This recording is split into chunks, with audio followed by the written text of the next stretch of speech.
impérativement que, avant de partir dans une compétition comme la CAN, où on sait que chaque match, à partir du 8e de finale, vous perdez, vous sortez, veut impérativement, voulait qu'on fasse le maximum de points. Donc dans sa tête, le maximum, c'est 3 x 6.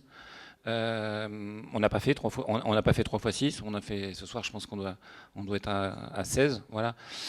Ce qui était important aussi pour nous, c'est que par rapport à tout ce qu'on vient de dire, on le sait qu'on a beaucoup de très bons joueurs, mais qui aujourd'hui, jouant dans des clubs de haut niveau, mais avec des cultures différentes, viennent avec des cultures différentes. Et le plus grand travail, et je pense que là, il faut vraiment reconnaître le travail d'Aliou, c'est de réussir à ce que ces grands joueurs qui jouent dans des grands clubs d'Europe arrivent à se remettre dans la mentalité africaine et à avoir cette volonté, je veux dire, de jouer un football qui soit cohérent en Afrique. Parce que je pense que si demain on n'était que sur un jeu de possession où on ne progressait jamais, je pense que nous, en tout cas moi maintenant qui suis depuis 10 ans en Afrique, une des choses que j'ai compris, c'est qu'en Afrique pour gagner, il faut progresser dans le jeu, c'est-à-dire qu'il faut être capable de verticaliser un tout petit peu.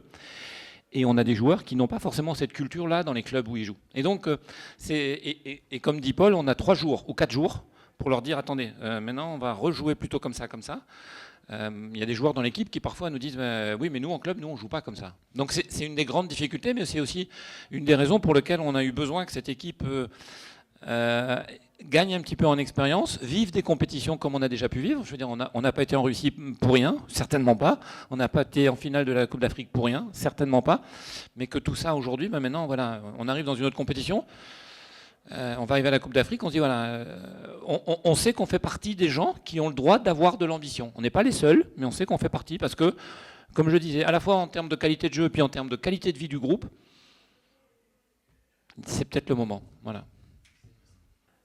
La programmation, on est en train de travailler dessus. Je pense que déjà demain, je veux dire le lendemain, ce soir les joueurs partent, mais nous le staff, on a une grosse journée de travail généralement parce qu'on va débriefer de ce qu'on vient de vivre et puis on va se projeter.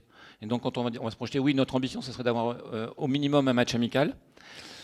Maintenant, voilà, il faut qu'on arrête là où on a envie d'aller. On a essayé d'intégrer toutes les composantes de notre première partie de la Coupe d'Afrique. On va aller jouer en altitude. Donc on est en train de réfléchir aussi où se préparer. Est-ce que l'idéal c'est de rester ici? Est-ce que l'idéal c'est de ne pas rester ici?